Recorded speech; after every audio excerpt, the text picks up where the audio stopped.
Muy bien, buenas tardes de nuevo. Hoy vamos a hablar con Rosa Navarro Durán.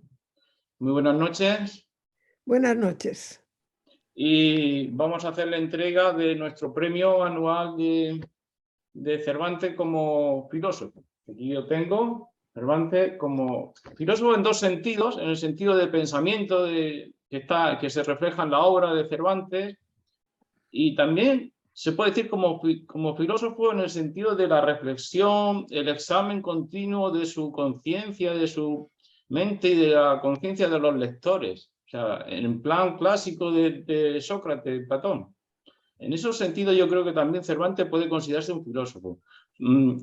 Cernuda, recordarás que Cernuda tiene un ensayo, creo que es Cervantes poeta, donde recupera todo el Cervantes poeta, que fue también un gran poeta y se inició como poeta, ¿no? Como sabemos. Pues esa idea la tuvimos nosotros también y dijimos, ¿por qué no hacer un premio Cervantes filósofo?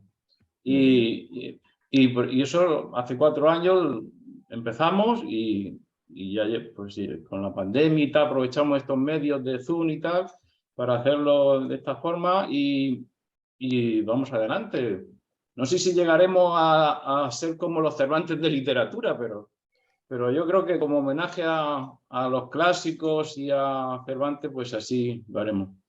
Bien, pues César Cobos, que es el secretario de nuestra asociación Encuentro Humanidades y Filosofía, va a leer las razones. ¿Me oyes, César? Creo que sí. Muy bien. Quiero decir, sí te oigo, lo que no sé si me oís vosotros. Sí, yo te oigo bien. Sí, sí. De acuerdo. Bien, pues paso a enumerar. Los encuentros de Humanidades y Filosofía deciden conceder el Premio Cervantes de Filosofía en este año 2022 a Rosa Navarro Durán, filóloga española que ha realizado una de las mejores investigaciones sobre las obras de Cervantes y el siglo de oro español, como por ejemplo la obra y autoría de Lazarillo de Tormes. Ha analizado de igual manera las obras de los clásicos y las ha puesto al alcance de niños y adolescentes, La Odisea, El Quijote, Platero y yo, etc. Además de por su excelencia como profesora y miembro de los jurados del Princesa de Asturias y Premio Cervantes de Literatura. Mazarrón, 15 de marzo de 2022. Muy bien, pues aquí tenemos el diploma que lo acredita. Se puede ver, Cervantes filósofo, a Rosa Navarro Durán. Voy a hacértelo entrega. Y yo lo recibo y lo Muy tengo. bien, a velocidad de la luz. Eso es magia. Pura. Pero es una magia muy real, ¿eh? Muy real. Es una magia muy real y muy merecida, Rosa, muy merecida. No sé si merecida, pero tengo el diploma y no me lo podéis quitar ya. Exacto, exacto. Lo que se da no se quita. Exacto. Algún libro famoso en plan académico, por ejemplo, que recomiendo a todos los profesores en la universidad y en los institutos, a Alfonso de Valdés, autor del Lazarillo, que no es del Lazarillo, primera parte, pero del Lazarillo, que no es anónima como nos enseñaron, y sobre todo la obra como escritora y adaptadora de grandes clásicos como Don Quijote, ¿no? Don Quijote de la Mancha para los niños y adolescentes. Tengo otro, ¿eh? Sí, sí, también, ese también lo tengo. También lo tengo, Rosa. Es que muy bien, es una maravilla. Yo siempre defiendo estos libros, ¿eh? Que no por ser completo. Otro Quijote, además, para Sí, los estudiantes. Y hay muchas traducciones, ya. Otro sobre Cervantes, ¿no? En plan de escrito de la universidad para los comentarios de textos y temas.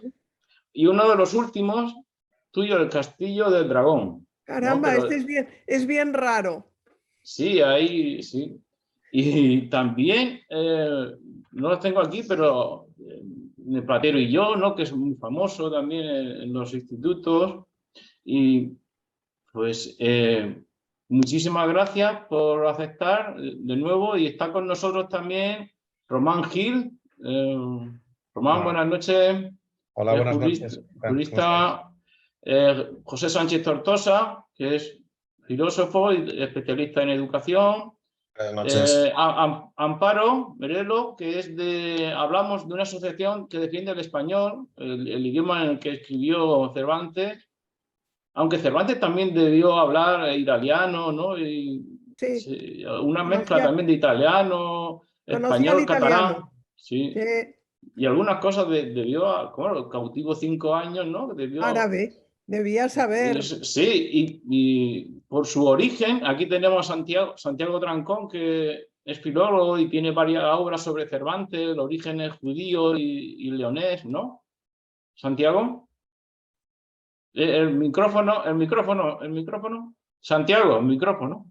Micrófono, no El se oye. micrófono. Sí, Ahora. así es. Antes de nada, mi enhorabuena a Rosa por ese merecido premio y que, bueno, esto estimula a seguir leyendo lo que nunca debemos abandonar, que son nuestros clásicos, y el primero de ellos a Cervantes.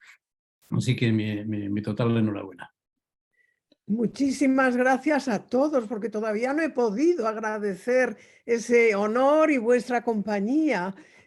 La verdad es que es una gran satisfacción para mí estar con vosotros y compartir nuestra admiración y nuestro orgullo por la obra de ese inmenso escritor que es Cervantes. Estoy muy, muy contenta.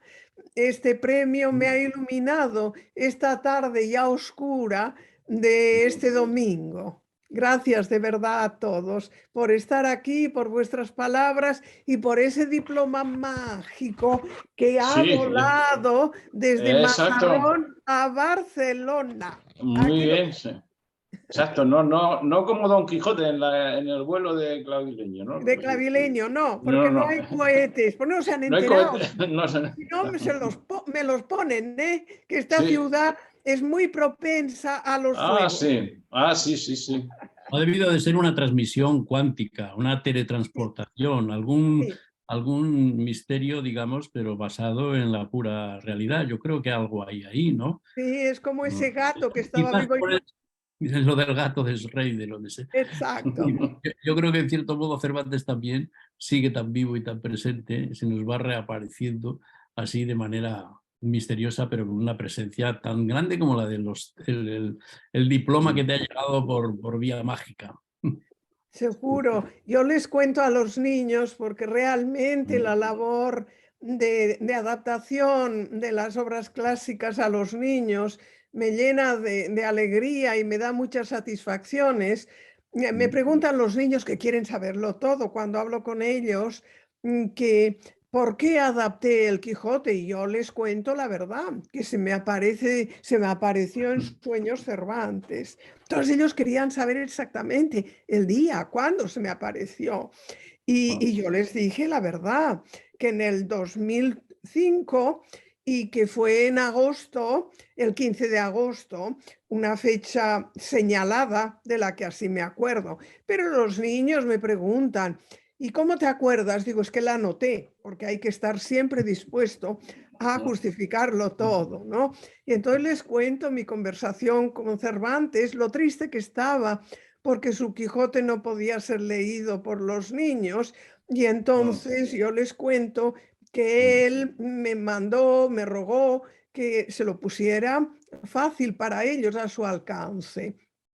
Y eso les satisface mucho y hay dos reacciones. Un niño se me acercó y me dijo, Rosa, cuando hablaste con Cervantes, ¿no te emocionaste? Y yo le dije que muchísimo, claro.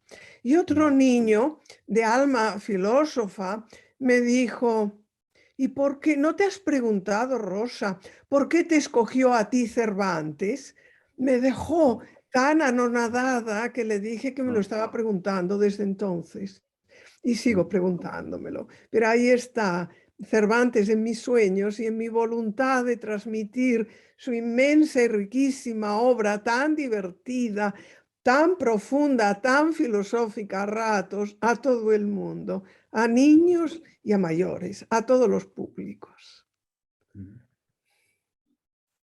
Yo muy bien, quisiera, sí, yo Rosa. quisiera destacar como algo en lo que estaréis de acuerdo conmigo, a lo largo de la vida uno va conociendo a personas que aparecen y desaparecen. No quiero decir que se mueran, no. Dices, ¿a qué será de aquella persona tan amiga tuya? con la que compartiste tantas cosas, no has vuelto a saber de ella, ¿no? Porque los seres humanos en nuestro discurso vital, pues nos reunimos con personas que luego se esfuman, ¿no? En cambio, cuando me metí en las páginas del Quijote y en las de las novelas ejemplares de Cervantes, conocí a personajes que no me han abandonado nunca, siempre están a mi lado. En plena pandemia, pues mis ánimos decaían mucho, estaba en horas bajas y cuando me notaba en horas bajas, ¿qué hacía? Capítulo 16 del Quijote. Me duraban 5 minutos, me metía en él y me olvidaba de todas mis tristezas. Pero además, en las páginas de Cervantes te hacen reflexionar continuamente. Aplica una lógica aplastante. Uno de los pasajes que prefiero es el final de la batalla con el Caballero del Bosque o Caballero de los Espejos. Cuando Don Quijote, por pura casualidad, es verdad, lo vence, es su gran victoria, realmente, ¿no? Y le quita el yelmo y lo amenaza con la lanza como tenían que hacer, descubre que el Caballero de los Espejos o el Caballero del Bosque tiene la misma cara que Sansón Carrasco y llama a Sancho, Sancho, ven aquí, mira, mira. Y Sancho se queda, Sansón Carrasco, los encantadores, y Sancho le dice, de todas maneras atraviéselo con la lanza que de los enemigos los Muy menos. práctico, muy práctico, muy práctico, Sancho. Práctico. Y entonces aparece el escudero de la narizota que ya no tiene narizotas y tiene la cara de Tomé Cecial, el vecino de Sancho. Se quedan los dos asombradísimos y Tomé Cecial insiste en que realmente el Caballero de los Espejos es Sansón Carrasco. Bueno, menos mal que despierta Sansón en ese momento, está dispuesto a jurar todo lo que quiera Don Quijote y se marcha los dos, entonces quedan solos Don Quijote y Sancho y ahí es la gran reflexión que me hago mía tantas veces, porque Sancho le dice a Don Quijote, pero era realmente el Caballero de los Espejos o era Sansón Carrasco. Y dice, porque el escudero de las narizotas sabía todo, era igual que Tomé Cecial y sabía toda mi vida, le pregunté y sabía dar razón de todo. Y entonces Don Quijote le dice, vamos a ver, Sancho, ¿en qué cabeza cabe que Sansón Carrasco se haga caballero andante, nunca ha sido caballero, y que tiene contra mí para que venga a desafiarme? No tiene ningún sentido esto. Son los encantadores, evidentemente. Y esa reflexión me la hago muy a menudo. ¿Qué razón tienen realmente para atacarme cuando me atacan? Porque he sido Quijote contra molinos y contra encantadores y sigo siéndolo, porque lo que has enseñado en mi investigación del Lazarillo he recibido, salvo en los institutos en donde los profesores y los alumnos me escuchan, en la universidad muy frecuentemente con berenjenas, lanzamiento de berenjenas y pepinos. Y entonces, exacto. Y entonces, pero además me insultan, ¿no? Y yo digo, ¿y qué tendrán contra mí, no? Y me digo lo de Don Quijote. Si los encantadores le persiguen tanto, dice Don Quijote, será porque conocen sus hazañas. Eso es lo mismo. Es decir, por una parte razono como él y por otra parte encuentro consuelo en sus palabras, porque me las sé muy bien y sigue a mi lado siempre. En multitud de situaciones me digo, a veces soy Sancho, también es cierto, y a veces Don Quijote. Yo siempre digo que los políticos al entrar a gobernar no es que tuvieran que jurar la Constitución o la Biblia, lo que tendrían que jurar era ese capítulo en donde Sancho es gobernador de la Barataria y la abandona sin nada. Ahí es lo que tendrían que jurar, unos y otros, Que luego serían perjuros y a ellos les sería igual, pero en cualquier caso a lo mejor reflexionarían y en todos los casos leerían ese capítulo que bien les conviene. Ese es mi Cervantes a través de sus personajes. Y cuando en ese capítulo Sancho abraza al asno, ¿no?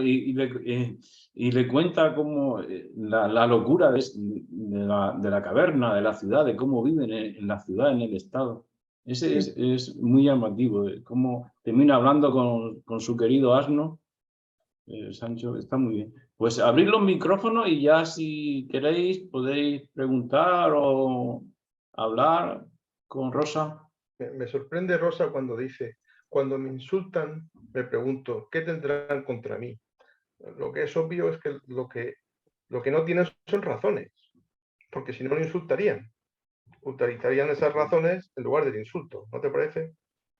Tengo muchas razones, mi querido amigo, y realmente no llegan a razonar conmigo, que es lo que quisiera, ¿sabes? Entonces abandonan el camino de la discusión, del razonamiento, del argumento, del contraargumento. Y es mucho más fácil declararme loca, que les encanta, es un adjetivo que conviene siempre a las mujeres. Y entonces me lo aplican a menudo. Supongo que ahora además dirán que soy una vieja loca. No me importa, no me importa nada. Lo que me duele es que no argumenten, que no aporten razones, porque razones he dado y he expuesto. Y lo hago siempre y utilizo sobre todo la deducción, el sentido común y razono, pero no les gusta a mucha gente ese camino. Es mucho más fácil desautorizarme que no ofrecer otros argumentos o pruebas que contrarresten las que yo aporté. Pero no importa, siempre me quedan los niños. Yo siempre les cuento a ellos que tengo dos vidas. Una la de filóloga, que es muy dura, y otra la de adaptadora, que es maravillosa. Y entonces me encuentro con ellos, no hace nada estuve en Antequera, por ejemplo, y hablé con los chicos y la verdad es que me escuchaban maravillosamente. Y eso es lo que me da ánimos y fuerzas, porque los chavales son el futuro. Los que me desautorizan y me insultan son el pasado. Y hay que resistir lo máximo. Sí. Y la filosofía tiene que ver eso con las nuevas generaciones. Siempre la filosofía tiene que empezar a definir libertad, a definir Estado. O sea, la filosofía siempre es prácticamente sinónima de educación. En efecto, es esencial. Y la educación de nuestros jóvenes tendría que ser nuestra gran tarea.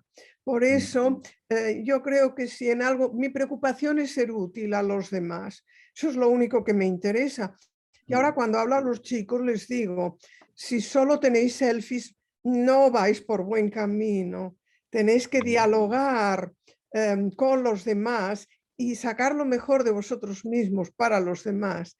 Entonces, mi preocupación siempre ha sido ser útil a los demás, que es lo que me interesa.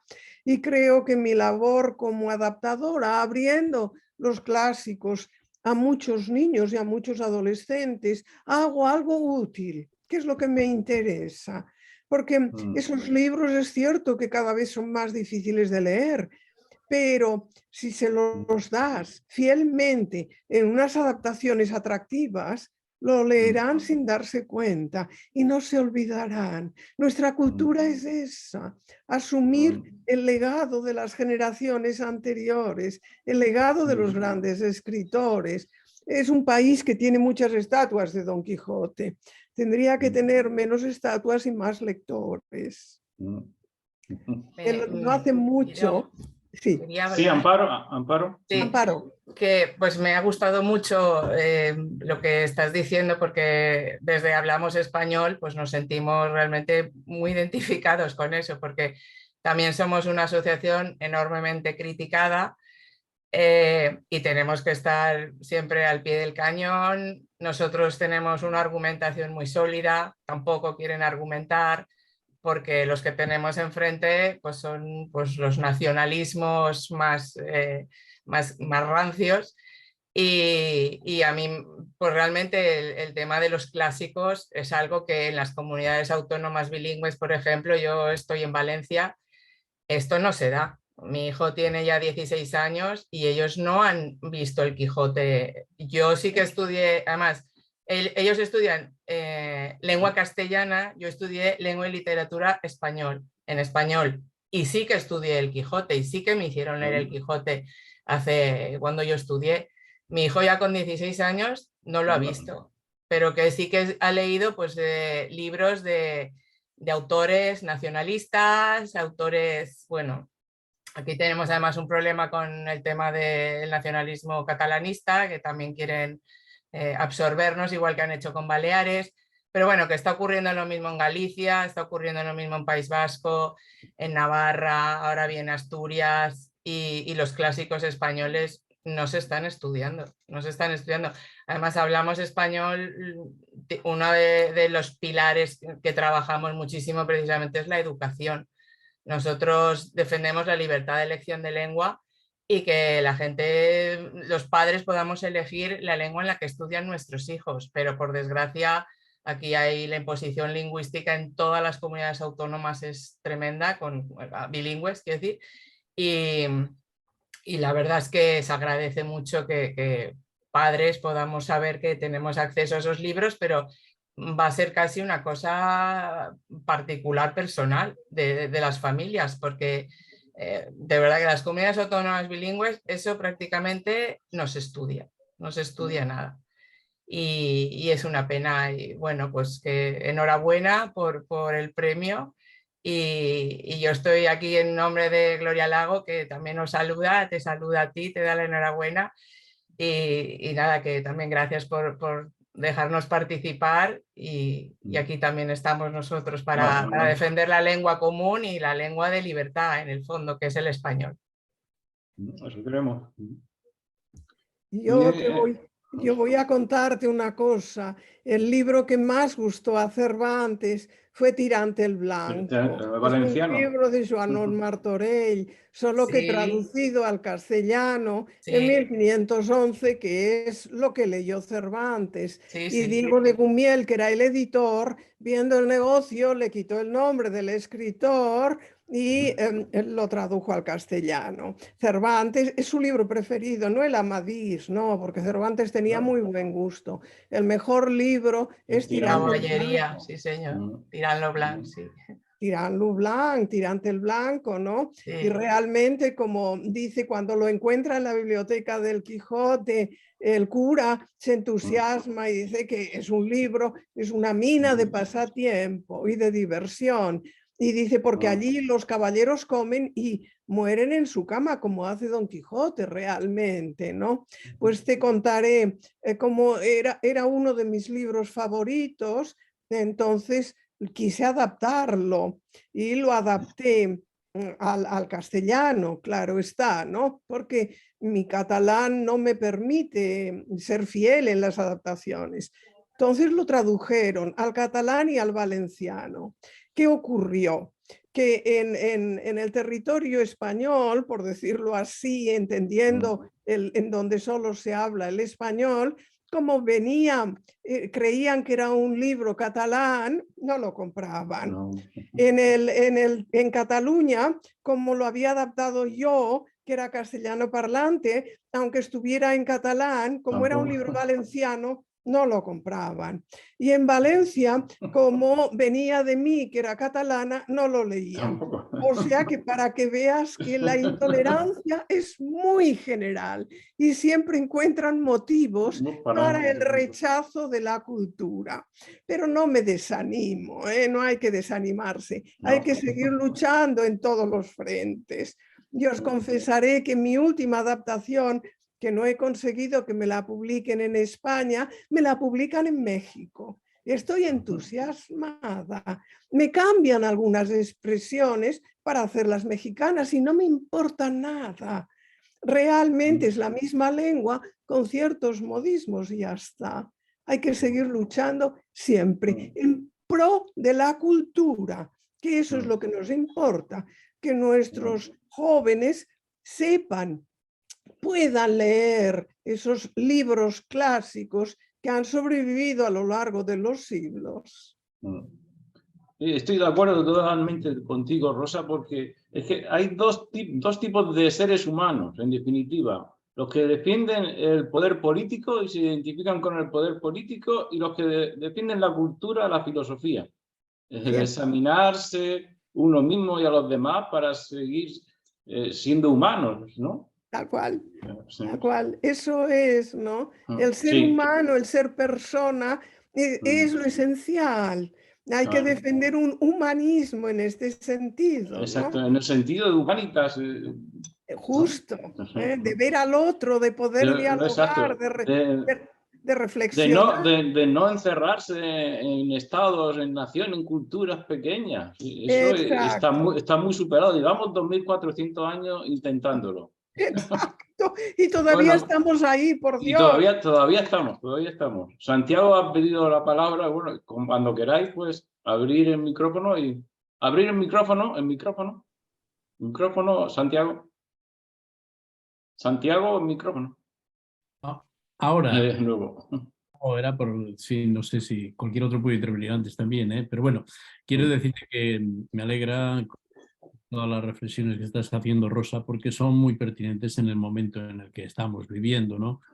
Yo acabo de publicar hace unos meses un libro sobre sabiduría de los clásicos que me centro en Gracián y en Quevedo, una gestión de los textos y los documentos, sobre todo aforismos, pensamientos, en fin, y pequeñas historias, y con esa intención con la que tú has escrito la mayoría de estos libros, de acercar los clásicos a los jóvenes de hoy, que tiene que ser, primero, claro, que se interesen por ello los profesores.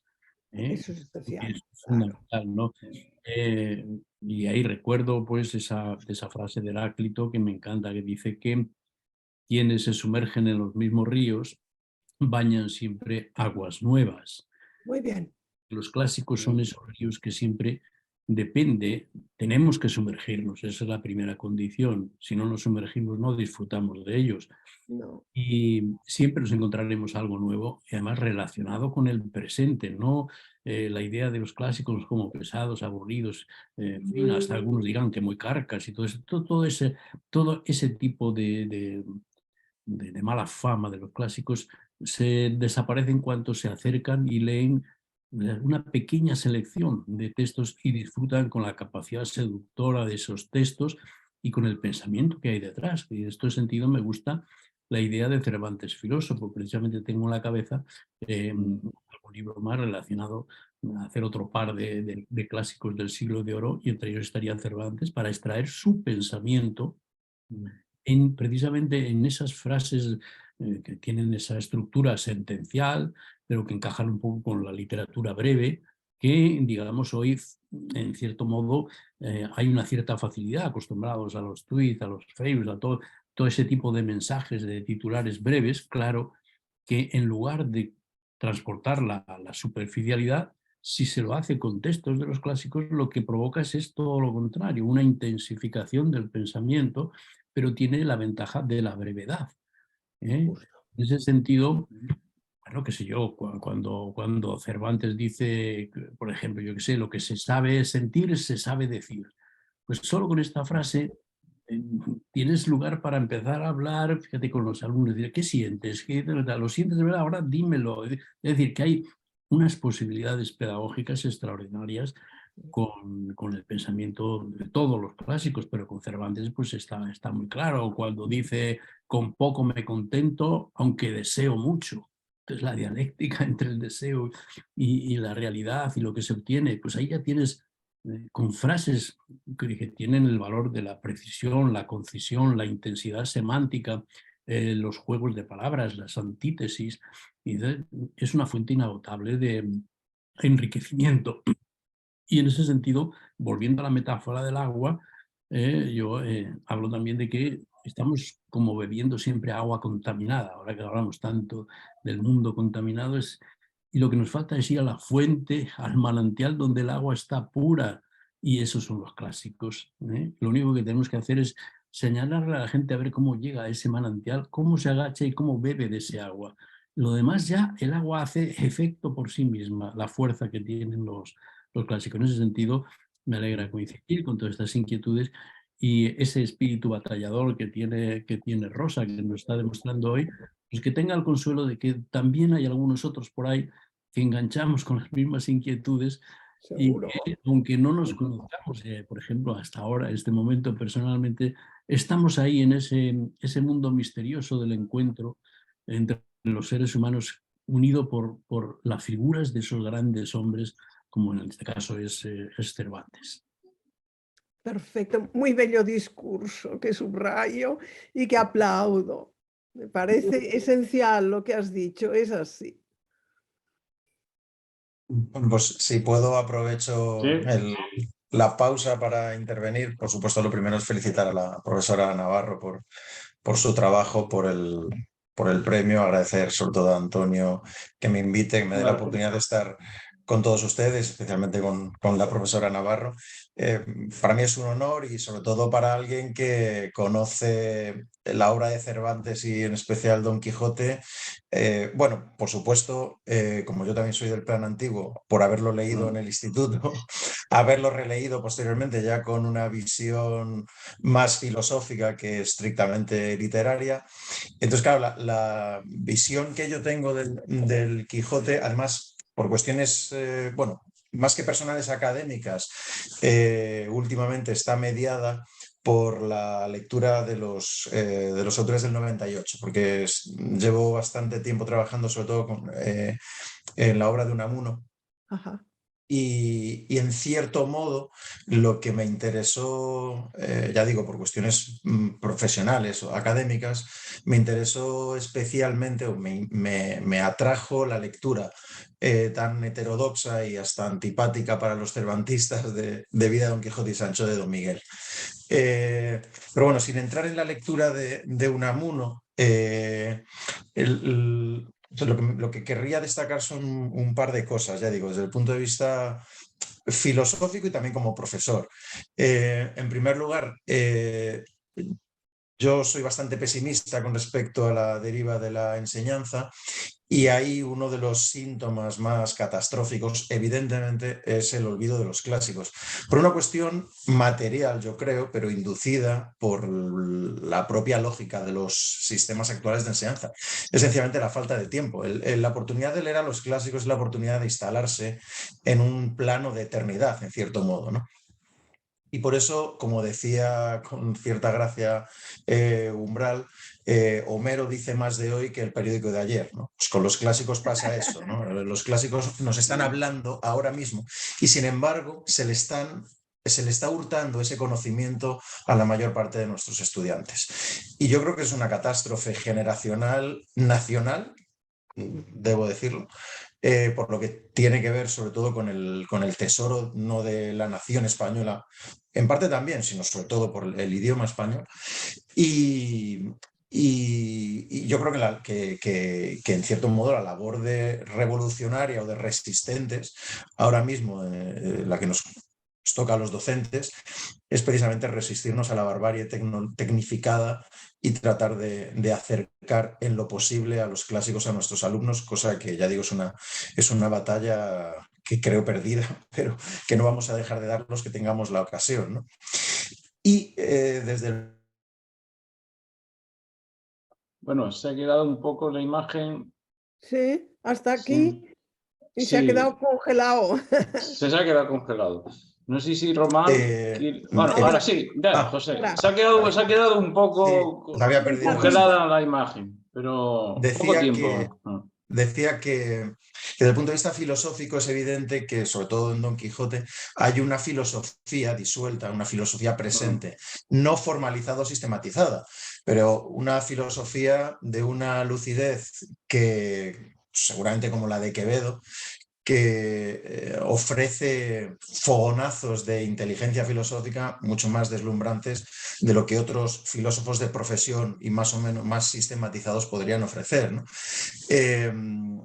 Y por poner una referencia, yo creo que la filosofía, que por cierto es muy española, es una interpretación que hace Ganivet también, por cierto, posteriormente, la filosofía que está más presente en la tradición, de manera muy explícita en Quevedo, sobre todo cuando hace esa maravillosa versión versificada del Enquiridión de Epicteto, pues también está, yo creo, en Cervantes un cierto estoicismo, ¿no? Y por no alargarme, simplemente hago y me gustaría saber qué le parece, claro, a la profesora Navarro, en general a todos, ¿no? Pero hay una referencia a mí me parece muy significativa, ¿no? Y muy ilustrativa y sobre todo muy inteligente desde el punto de vista de la lógica narrativa que Cervantes imprime en el Quijote. Y es que en la primera salida de Alonso Quijano, ya convertido en Don Quijote, se deja guiar por el caballo, ¿verdad? O sea, toma el camino que la fortuna le indica, ¿no? Y se adapta, ¿no? Más estoicismo yo creo que no cabe.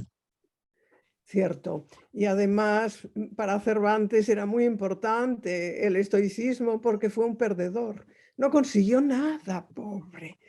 Es para mí también un auténtico ejemplo, porque lo hieren en Lepanto, lo cautivan en las costas de mi tierra, liberan primero a su hermano, él se pasa 5 años cautivo, luego acabará en la cárcel en su nuevo oficio, matarán en Alcalá a un hombre, en Valladolid, perdón, un hombre a las puertas de su casa y volverá a estar en la cárcel. No conseguir a las Indias, no conseguir a Nápoles. Cuando quiere representar sus obras es Lope el que reina y no lo consigue. Y a pesar de todo no pierde nunca el humor, la ironía hasta el final. Es realmente una práctica estoica y un ejemplo para todos. Y es cierto, Don Quijote se deja llevar por el caballo, como algunos caballeros andantes hacen también. Ahora bien, Cervantes se da cuenta de un error que tiene, yo creo que no pensó al comienzo, cuando hace que Don Quijote reciba los primeros palos y no puede levantarse del suelo y menos mal que pasa por allí su vecino y lo ayuda, le quita la armadura, lo ayuda, le sube en el asno y vuelve a su casa. Es cuando Don Quijote decidirá buscar un escudero porque ve que lo necesita. Pero realmente es el gran descubrimiento de Cervantes. Allí es cuando descubre la clave del Quijote. Se da cuenta de que un personaje no le va a dar tanto, pero un diálogo entre dos es cuando crea esa maravilla. Y además también quiero destacar algo, la mejor novela de todos los tiempos y en todas las lenguas, no hay ninguna duda, y además lo admiten todos.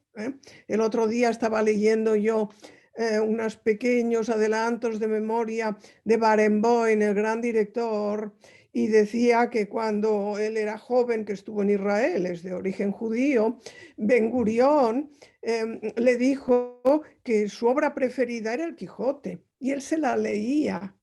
Pero Dostoyevsky dijo, cuando Dios nos pregunte qué ha hecho la humanidad, le ofreceré El Quijote. Y yo creo que con esto nos redimen. Es indudable la mejor obra escrita. Pero no es una historia de amor, curiosamente.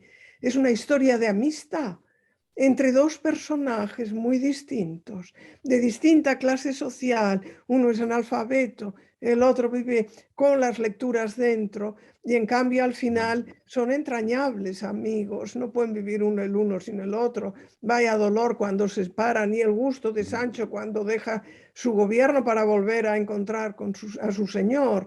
Y el gran disgusto cuando lo vence en la playa de Barcelona lo tiene Sancho sobre todo.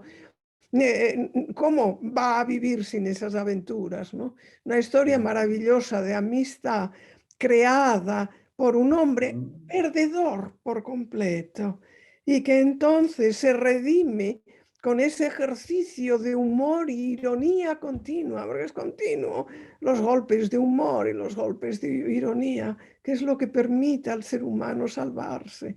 No hay que perder nunca la sonrisa, no hay que perder nunca el humor. Podrán, como decía Garcilaso, quitarme el dolorido sentir, pero no el sentido. Pues no podrán quitarme la sonrisa, hay que luchar con ella, con el humor y la ironía contra todos los gigantes que se nos ofrecen delante. Es cierto. Sí, Román, a lo mejor. Sí, yo querría también felicitar a la profesora Navarro y agradecerle. Y muy concretamente quería agradecerle su trabajo con los niños y con los jóvenes para hacerles llegar estos clásicos. Porque yo que querría compartir una experiencia, es puramente personal y quizás estoy equivocado, pero mi sensación es que el Cervantes y el Quijote en concreto todavía no le ha llegado su momento. Es decir, a pesar de todas esas estatuas, a pesar de todos esos reconocimientos, por supuesto que se lo reconoce Ben Gurión o se lo reconocen los sabios que en el mundo hayan sido, pero yo creo que está por leer. Es triste que ahora no se lea, como se nos ha dicho antes, en Valencia, pero es que yo hace ya algunos años que estudié en el colegio, era obligatorio leerlo, pero no lo leía nadie. Realmente creo que está por leer y creo que es un libro en el que España se ha querido reflejar y a mí siempre me parece una razón para el optimismo porque el libro es mucho mejor de lo que España ha sido nunca y ojalá algún día se parezca a esto. Es un libro de tal libertad, de tal frescura, de tal elegancia. Es un libro al que cuando uno se acerca con los ojos un poco abiertos, pues surge la risa, surge el asombro, surge la diversión. Y sin embargo, mi experiencia es que se sigue sin leer. Yo fui a un colegio que pasa por ser un colegio dicen por las notas de la secta, de los mejores de España, y si en clase éramos 40, a lo mejor lo había leído 2. Y entonces, por eso yo quería, profesora, darte las gracias porque hagas un esfuerzo para que llegue y para que se lea, porque va a hacer a la gente más feliz y mejor. Y se lo va a pasar muy bien, además. Cierto, pero eso es esencial, se lo pasan muy bien. Yo cuando voy a hablar a colegios, porque han leído mis adaptaciones y hablo con los niños, se lo saben todo, se saben todos los personajes. Entonces tienen un mundo de referencia. Si saben quién es Rocinante o quién es Don Quijote o quién es Sancho, pueden luego ver realidades y asociarlas con estos personajes. Se enriquecen, pero lo hacen divirtiéndose mucho. Luego les pregunto, ¿y cuál es la aventura que os ha gustado más? Y siempre una es la de los molinos, indudablemente, pero otra es el miedo de Sancho que le lleva a tener unas debilidades orgánicas y que Don Quijote se entera por el olor y le dice, Sancho, tienes mucho miedo. Eso les encanta a los niños, como es lógico, ¿no? Entonces, hay tantos lugares para divertirse y los profesores que se encargan de la educación o los padres que tengan en cuenta esto. Luego los niños dibujan a los personajes, les ponen diálogos y es una auténtica maravilla. Por ejemplo, en los liceos franceses de Colombia, tanto en Medellín como en Bogotá, leen mi adaptación del Quijote y luego hacen una nueva parte del Quijote cuando llega a Colombia. Entonces aplican el conocimiento del personaje, ¿no? Y viven. Ese es el enriquecimiento, ¿no? Y se divierten, claro está. No se puede leer la versión original. No está al alcance ni de los niños, ni de los jóvenes, ni de mucha gente que no tiene el hábito de lectura o la competencia lingüística. Pero una adaptación hecha con el máximo respeto. Yo me pasé 50 años dando clase en la Universidad de Barcelona y me dedicaba a la Edad de Oro. Entonces, cuando adapto un libro, lo hago con el máximo cuidado del filólogo. Por ejemplo, si en la versión contada a los niños no puedo poner el descenso de Don Quijote a la cueva de Montesinos, si no la puedo poner, porque es un Monty Python, es una burla divertidísima de los romances. Si no, es una estracanada. Si no conocen los romances, no pueden entender lo de llevar el corazón de Durandarte para dárselo a Belerma y ponerle sal, como dice Don Quijote que ha visto, ¿no? Entonces tuve que quitar el episodio con todo el dolor, pero es así. Pero entonces quité la caída en la cima de Sancho. Pues son 2 episodios paralelos con el asno. Entonces, mientras uno está viendo todo lo que sabe de los romances o incluso a Dulcinea encantada por el propio Sancho, el otro cae en una cima y la única compañía es el asno y sus rebuznos, ¿no? Entonces hay que quitar las 2 cosas. Digo esto solo por el cuidado exquisito que pongo en cualquier adaptación mía, porque es el respeto máximo por la transmisión del texto. No pongo ni una sola palabra, ni una sola idea que no esté en el texto, porque quiero que esos niños o esos jóvenes, si por suerte cuando son mayores van al original, se den cuenta de que todo lo que saben está ahí, que no les había mentido nada, que es mi gran defensa. Y como te decía o como os decía, mi máxima satisfacción es ir a los colegios, a las escuelas y hablar con los niños. Por ejemplo, mañana tengo un Zoom con un instituto de Badajoz que ha leído El Señor de Bembibre y estoy alucinada porque adapté El Señor de Bembibre porque los de Bembibre me lo pidieron. Pero que un instituto de Badajoz haya leído la novela romántica más importante nuestra es una auténtica delicia y maravilla y seguro que se lo han pasado muy bien. Entonces eso es lo que, bueno, me justifica un poco la existencia, que en el fondo es lo que pretendemos todos, ¿no? Encontrar un justificante de nuestro paso por la tierra, ¿no? Y eso es el abrir esos libros. Indudablemente, el máximo libro posible es el Quijote. Estuve leyendo este verano una edición del Quijote que no es para niños, que es la de la Academia, adaptada por Pérez Reverte. Me gustó mucho, me gustó muchísimo. No es para niños, quizás sea más bien para jóvenes, pero también para adultos que han sentido cierto miedo en acercarse, y yo creo que es una buena forma. No sé qué opina Rosa. Claro, pero yo tengo otra, ¿eh? Es mi competencia, es la competencia. Esta es también mi versión para estudiantes, es equivalente, ¿eh? Y entonces te diré que no todo el trabajo es de Pérez Reverte, que tiene un colaborador que le ayudó, pero me callo, ¿eh?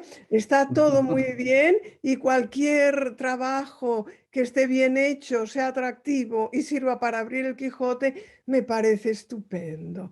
Y realmente eso es lo que me llevó también a hacer una versión para estudiantes, con el mismo propósito, un poco antes, pero Pérez Reverte está apoyado por su fama, por su éxito, por su popularidad, por ser académico. Yo no soy nadie, yo soy una pobre mujer de edad. O sea que no tengo posibilidad de competir con él, más que en ilusión y voluntad de transmitir la obra, eso sí. Pero sí, está muy bien. Sí, bueno, si no tenéis preguntas, yo creo que a Rosa le encantan los textos, analizar los textos, vivir los textos, pero también con categorías de la literatura está el autor. Y ella también ha estudiado la autoría, ¿no? De Lazarillo y de otras obras. Sí, Y ya que el autor Cervantes realmente en filosofía, por ejemplo, ¿tuvo tanta influencia de Erasmo de Rotterdam o no fue tal esa influencia? ¿Fue realmente anticlerical? Porque en el Quijote, por ejemplo, los que más reciben palos son los clérigos, reciben más palos que nadie. Y todo ese pensamiento que hay detrás, subversivo de Cervantes, ¿hasta qué punto eso es cierto o viene del estudio de Américo Castro y todo, ¿no?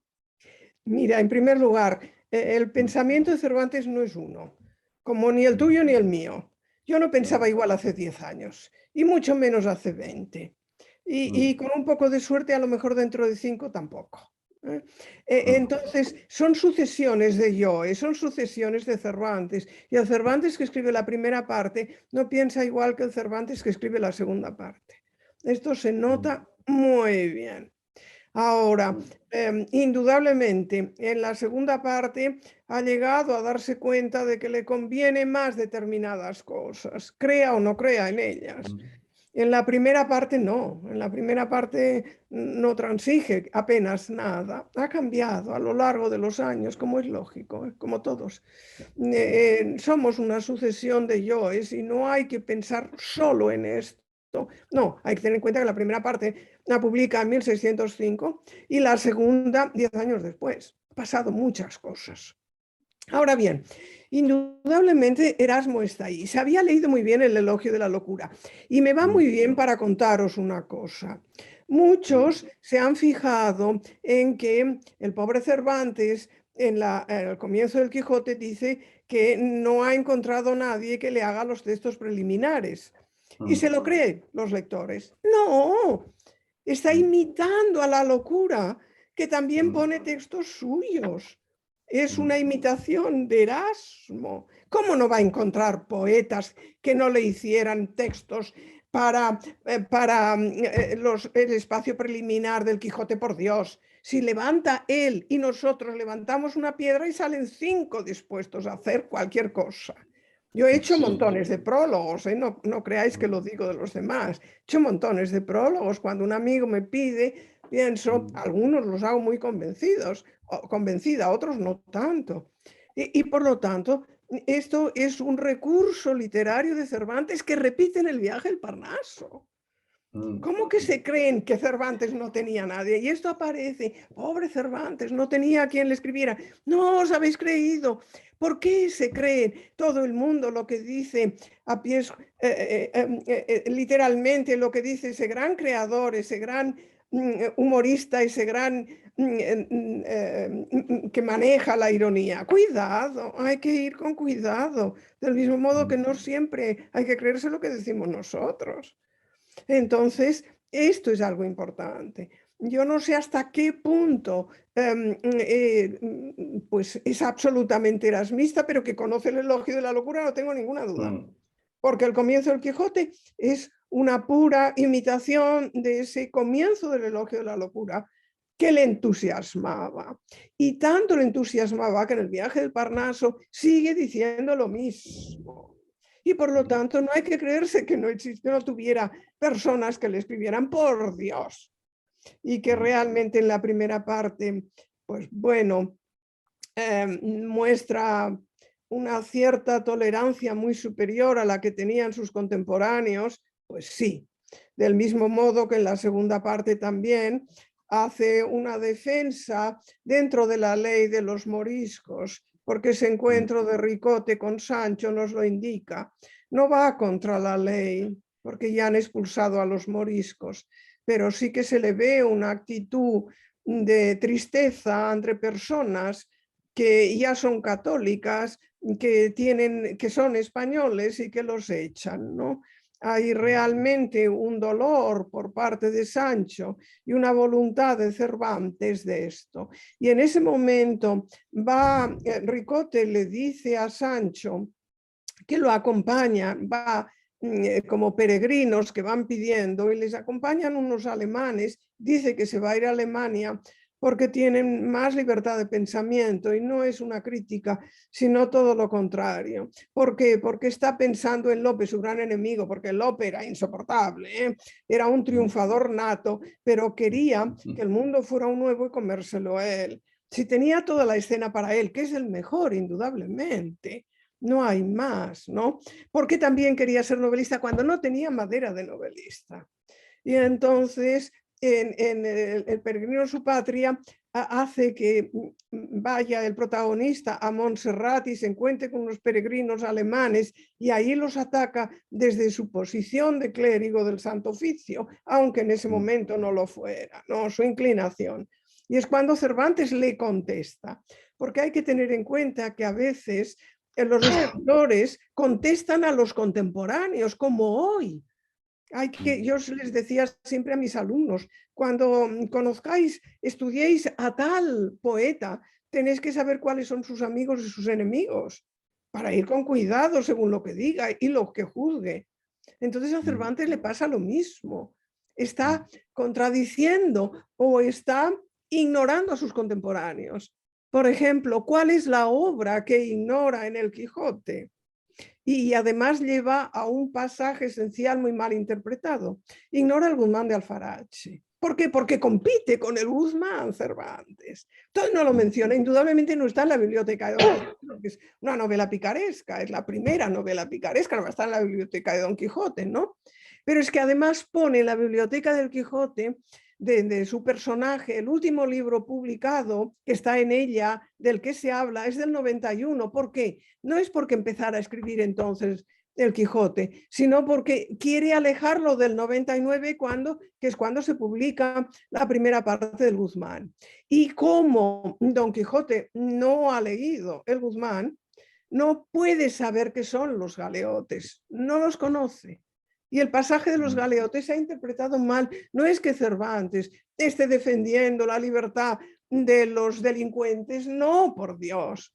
Lo que está haciendo es demostrando cómo su personaje no conoce a los delincuentes, que no es lo mismo, y que realmente liberarlos luego revierten en contra del mismo, ¿no?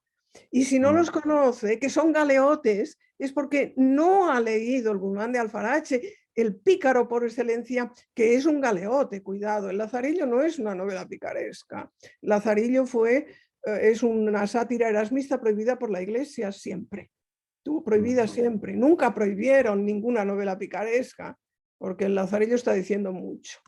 Y entonces el galeote, Ginés de Pasamonte, que reaparece en la segunda parte, precisamente, por eso conoce muy bien a Don Quijote y puede hacer la historia del mono sabio y demás, es un galeote y está escribiendo su vida desde las galeras, como el Guzmán. Entonces lo que está haciendo Cervantes es callar, pero demostrar que se lo conoce muy bien. Entonces, cuando uno analiza el Quijote, tiene que tener en cuenta las obras de sus contemporáneos, igual que hoy. Hay que pensar contra quién está escribiendo a veces tal o cual, porque no estamos aislados en nuestra creación literaria, estamos relacionados con nuestros contemporáneos, y eso es muy importante. Seguramente, al menos una de las cosas que a mí más me atrae de la arquitectónica de la novela y que en cierto modo yo creo que la convierte precisamente en eso, en la primera gran novela de la modernidad, es ese juego tan inteligente y en efecto tan irónico, tan retorcido pero pleno de humor constantemente, que es ese juego de realidad y ficción girando sobre un eje continuamente, ¿no? La referencia que hacía usted al Caballero de los Espejos es de una riqueza, porque claro, ya la propia denominación implica que Don Quijote necesita el espejo en el que verse como un caballero, pero es que además ese juego de espejos implica o envuelve un juego de máscaras. Y toda la novela es un juego de ficción, es la versión de las meninas en literatura, ¿verdad? Es ese juego de espejos de implicación, imbricación y ¿cómo decir? Y de confusión de realidad y ficción, imaginación. Unamuno, cuando interpreta el episodio de los molinos de viento, lo que dice es que hay que tener cuidado, que Don Quijote no ve gigantes, Don Quijote ve molinos. Digamos que a la escala de la percepción, a la escala fenoménica, él está viendo los molinos. Lo que pasa es que en una actitud plenamente platónica, digamos, ¿no? Y filosófica, descree de lo que está viendo, descree de las apariencias, ¿no? No sé si aunque yo creo que ya frisaba los 50 años, un poco corto de vista debía ser, ¿eh? Y eso influyó, ¿no? Sí, sí. Pero bueno, yo creo que eso, por experiencia, ¿eh? Sí, ¿no? Toda esa riqueza en el juego de esos planos es muy propia del barroco, pero yo creo que sí, que en Don Quijote está de una manera incomparable y que abre una vía a la literatura que no tiene precedentes seguramente, ¿no? No tiene. Es la conversación que tengo con él siempre. Pero ¿cómo se te ocurrió lo de que ya hubieran leído la primera parte en la segunda? Es que es tan bueno, mis queridos amigos, que claro, a nadie se le había ocurrido antes, pero cualquiera que se le ocurra después lo está copiando, ¿no? Es genial auténticamente, y que los demás se esfuercen en hacer teatro, en crearle la realidad que él espera ver, ¿no?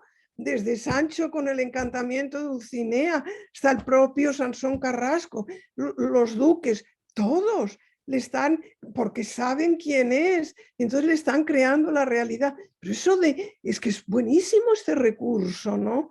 De que ya hayan leído la primera parte impresa y que además que eran tiempos, llevaban de triunfo de la imprenta un siglo y medio de la creación, pero triunfó un siglo.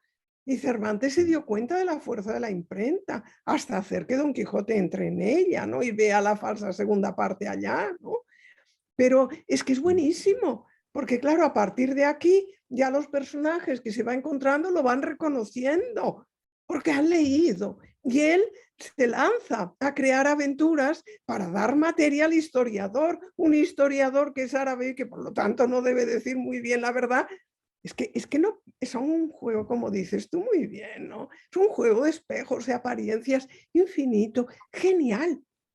Sin embargo, de hecho, sí. la referencia, y termino, la referencia a la novela como un espejo que se va paseando y en el cual se ve reflejada la realidad, eso aparece en Don Quijote, citado por Cervantes, que luego es la fórmula que utiliza Stendhal en Rojo y Negro, ¿no? Exacto, todos en realidad han aprendido, todos se lo han leído, ¿eh? Y han aprendido un montón siempre, porque es que les tiene que dar cualquier novelista que se precie, si lee, porque yo he leído el Quijote montones de veces, pero siempre que releo un pasaje me doy cuenta de cosas que no había visto antes. Yo digo, pero no te has fijado en esto, es buenísimo. Entonces realmente estimula la imaginación del novelista hasta el infinito. Es que lo del juego de espejos está clarísimo. ¿Cómo se le ocurre, no? Y entonces se mezcla, como dices tú muy bien, la realidad con la imaginación. Pero luego, yo es que es tan bueno, ¿no? Cuando Sancho encanta a Dulcinea, que es inteligentísimo, dice voy a salir de este apuro. Y yo lo imito montones de veces, ¿eh? Cuando estoy en un apuro digo, como Sancho, tú encanta a Dulcinea como sea, y salgo del apuro, ¿no? Lo imito. Muy bien. Queda esto que el pobre Don Quijote está viendo a las tres zafias aldeanas y no lo que le dice Sancho, ¿no? Bueno, luego Don Quijote verá a Dulcinea encantada en la cueva de Montesinos, que es estupendo, asume ya esto y lo ve como dentro en la cueva de Montesinos, ¿no? Pero luego viene la conversación de Sancho con la duquesa y la duquesa le dice que realmente está encantada. Y Sancho dice, y es que a veces es la reflexión que me encanta más, ya me extrañaba que a mí se me hubiera podido ocurrir, y lo convence de lo mismo que él ha hecho. Es que es buenísimo, ¿no? Es hasta el infinito. Y luego él tiene que desencantarla y darse los azotes que da a los árboles, ¿no? Es una prolongación hasta el infinito de genialidad, de ocurrencias, de espejos y de reflexiones, de filosofía de la vida. A mí, siendo eso absolutamente cierto y siendo tan maravilloso escucharlo así, tan interesante y tan de agradecer, a mí hay una cosa que me maravilla tanto más que ese juego de espejos continuos, ese juego barroco que se ha dicho, ¿no? Y que hace que supere. El filósofo alemán Hegel dice que el barroco es estéril, porque no lleva a ninguna parte, porque se acaba en ese juego de espejos, ¿no? Y por eso él era muy crítico con el barroco de la historia. Sin embargo, a mí me parece que en el juego de espejos de Cervantes trasciende siempre la humanidad. El juego nos maravilla y nos divierte. Estoy pensando, por ejemplo, dos ejemplos en el Quijote. Cuando sale de estar con los duques, ¿no? Donde ha habido pues nuevamente un juego de burlas y chanzas. A veces a mí me parece un poco duro de que se burlen de él, pero también lo hacen con cierto cariño. Entonces él está jugando a caballero sin serlo, los otros, debiendo ser los caballeros, no se creen su propia condición. Bueno, nuevamente el juego de espejos. Y ese juego de espejos tan divertido, de pronto sale de allí él, que uno hubiera pensado que es un caballero que ha jugado a estar en la corte ducal y lo ha pasado bien, y de pronto se alegra de su libertad. Sí. Y de pronto se abre al campo y dice las famosas frases de la libertad, querido Sancho, esto vale más que todo el juego. Entonces, en ese momento se trasciende el juego de espejos y se convierte en algo tan profundo, humano e inmortal, de alguna manera, a mi entender. No sé. Ahora también te doy un pequeño apunte que va contra mí. Y realmente, sí, porque en tiempos del Me Too es bueno recordarlo. Don Quijote se ve liberado del asedio, del acoso de Altisidora. No puede más el pobre. Entonces dice, por fin me he liberado de esta. Es un acoso femenino. Lo voy a leer otra vez así. que Altisidora es una burla, de acuerdo, pero él lo vive como realidad. Está acosado por Altisidora, ¿no? Y entonces ya cuando dice, por fin, no La solo el libertad. duque, la verdad, o sea que es cierto lo que estás diciendo, pero también está unido a esto, ¿no? Ay, Pues por lo voy fin, a esa redactar. acosadora, me he liberado de esta acosadora, ¿no? Que además decía que le había regalado tal y que él no lo había hecho, no pues más de Altisidora, ¿no? Que es también una creación de Cervantes tomado de Plaé de Mavida, que es la doncella ingeniosa de Tirán lo Blanc. Es decir, los grandes escritores lo aprovechan todo, pero yo siempre me río cuando pobre Don Quijote por fin abandona y dicen, me deja de acosar la Altisidora. Lo digo ahora para que vean cómo no solo acosan los señores a las damas, sino a veces las damas a los señores, aunque suene a pura herejía, ¿eh? No me importa. Lo van a prohibir, lo van a prohibir. Sí. Y luego hay otra que te quería preguntar, que es el fin, que es el fin del Quijote, ¿no? Que para mí, yo realmente, yo no soy capaz de leerlo sin llorar, cada vez, lo reconozco. Ese momento donde todos esos espejos se rompen y surge esa humanidad de no se me muera mi señor Don Quijote, eso que trasciende la relación de caballero y escudero, esa humanidad tan profunda, ¿cómo puede ser tan conmovedor y tan humano? Tan humano. Eso es lo que me dicen los niños. Digo, ¿qué es lo que nos ha gustado? Que se muera Don Quijote.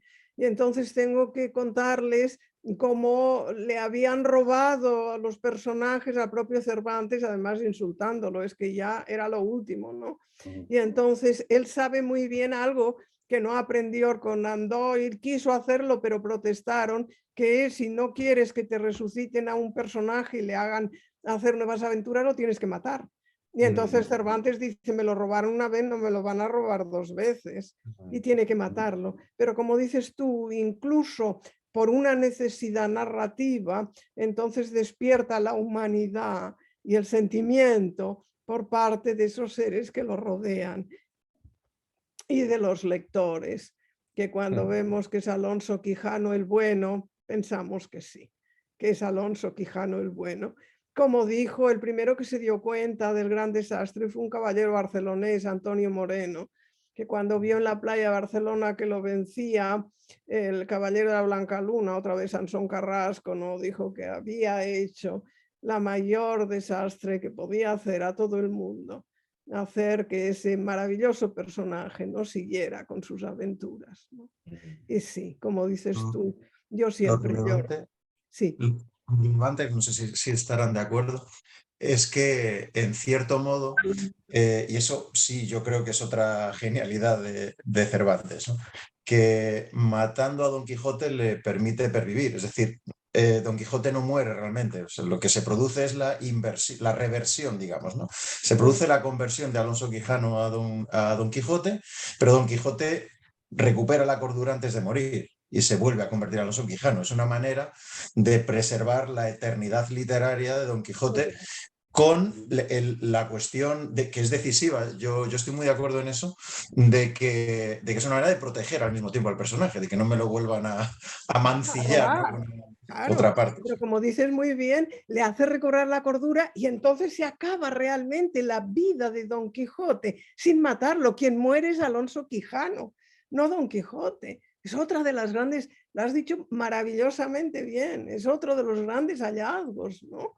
Él se transforma al comienzo, al principio no sabemos ni cómo se llama, al final, por eso, porque es que pasan muchos años en la creación, luego sí sabemos cómo se llama, quién es, cómo abandona, pero el personaje de Don Quijote ha quedado vivo, porque en realidad ha desaparecido esa entidad ficticia, ¿no? Y no se ha muerto Don Quijote. Eso la próxima vez que me lo pregunten los niños lo voy a añadir, ¿eh? Para que lo vean, porque no lo he dicho. Está muy bien. Muy bien. Sí, Santiago, ¿tienes el micrófono abierto? ¿Ibas a decir algo? No es... No, ahora lo has apagado, ahora lo has apagado. Ahora. No, lo del acoso de las mujeres y tal, que me ha hecho gracia. Pues recuerdo también cuando, creo que es Maritornes, cuando en la portada dice, bueno, tal, ¿quién es? Saca la manita para ver si acariciar y le atan allí, le quedan colgados toda la noche. ahí con los pies, que si toca el suelo, si no toca. Es decir, que también yo en mi libro que hago de las huellas judías, en todo eso, descubro que desde luego describe como nadie Cervantes en ese pasaje el tormento de la garrucha que se hacía en la Inquisición. Es tal cual como lo describe Cervantes en esa situación.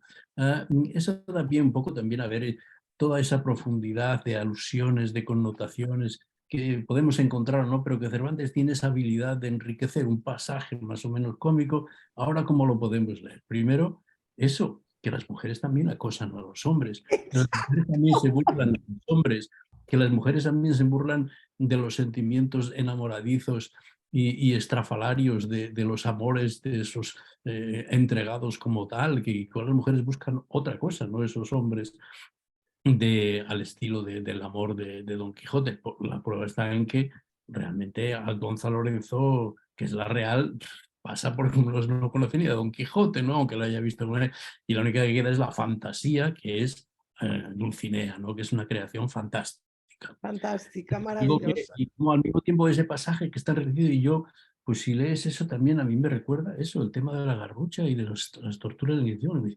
Qué salto, ¿no? de pensamiento, de ideas, de asociaciones mentales que tiene en la capacidad de Cervantes de sintetizar en pasajes, incluso aquí, que lo primero puede ser el humor simplemente y la burla, que eso, pero claro, hay que entenderla en profundidad, ahí hay mucho más.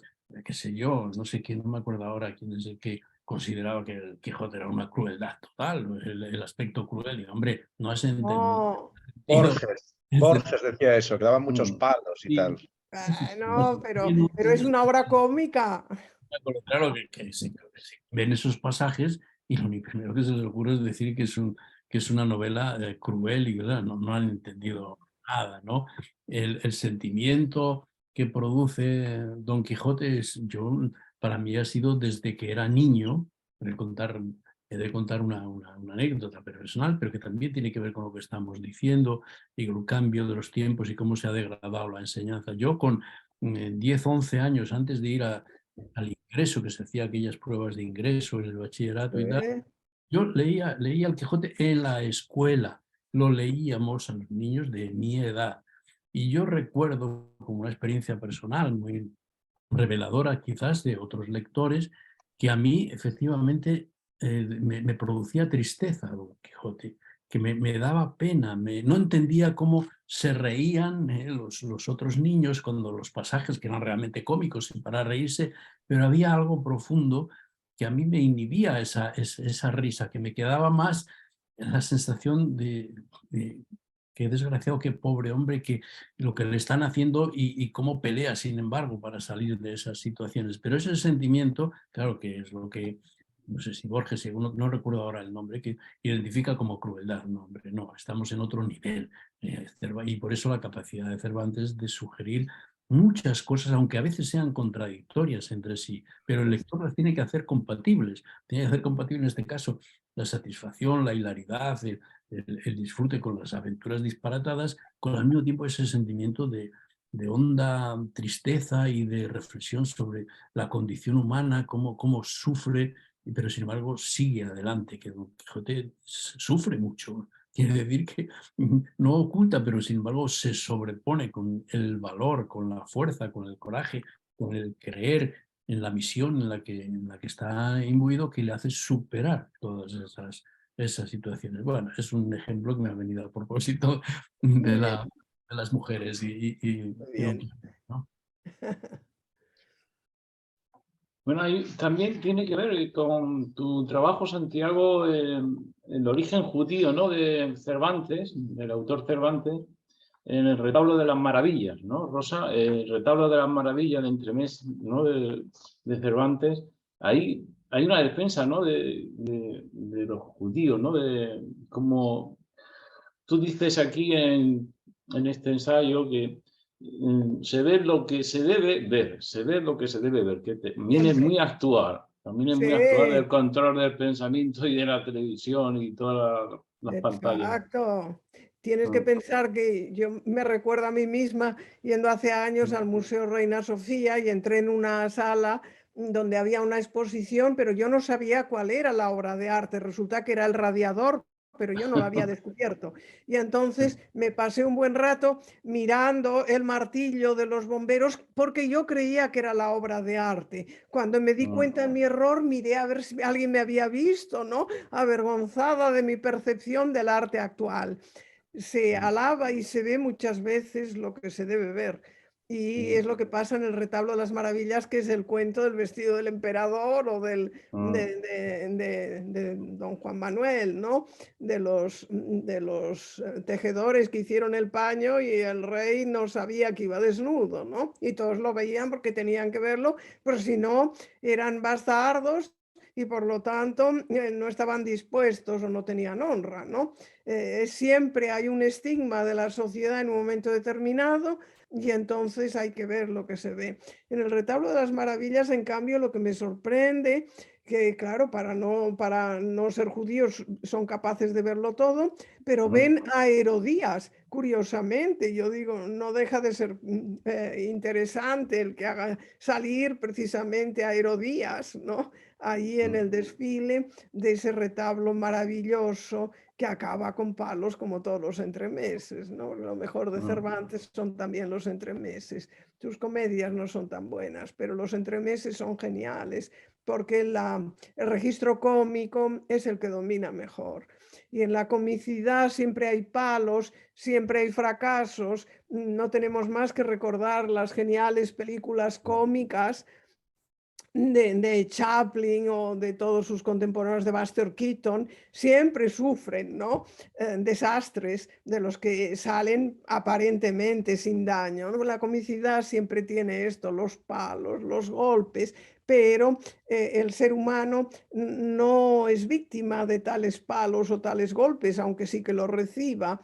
Resucita, porque es el ambiente cómico, es lo que nos lleva a veces a ver cómo alguien tropieza y se cae. Antes de ver si le ha pasado algo, nos reímos, ¿no? Es esa tendencia a ver a veces lo cómico de dos maneras. Bien. Yo creo que ya es hora, ¿no? Ya es hora, sí, hablar de... Porque no entramos en las novelas ejemplares. Es que el mundo de Cervantes... Pues muchísimas gracias, Rosa, de nuevo, por todo. Y yo terminaría diciendo que creo que el Quijote o las obras de Cervantes es el ADN de toda la literatura posterior, ¿no? Cierto, tal cual. Ahí está esas hélices ya puestas dentro del Quijote. Es cierto, de ahí sale todo. Es un mundo tan rico y tan enriquecedor que, claro, si alguien quiere escribir una novela y no la ha leído, pues va bueno, ¿eh?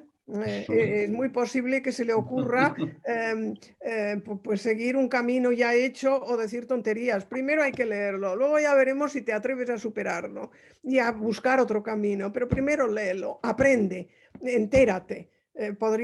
Yo les cuento a los niños por qué llueve en el Quijote, porque hay una razón de encadenamiento de hechos, ¿no?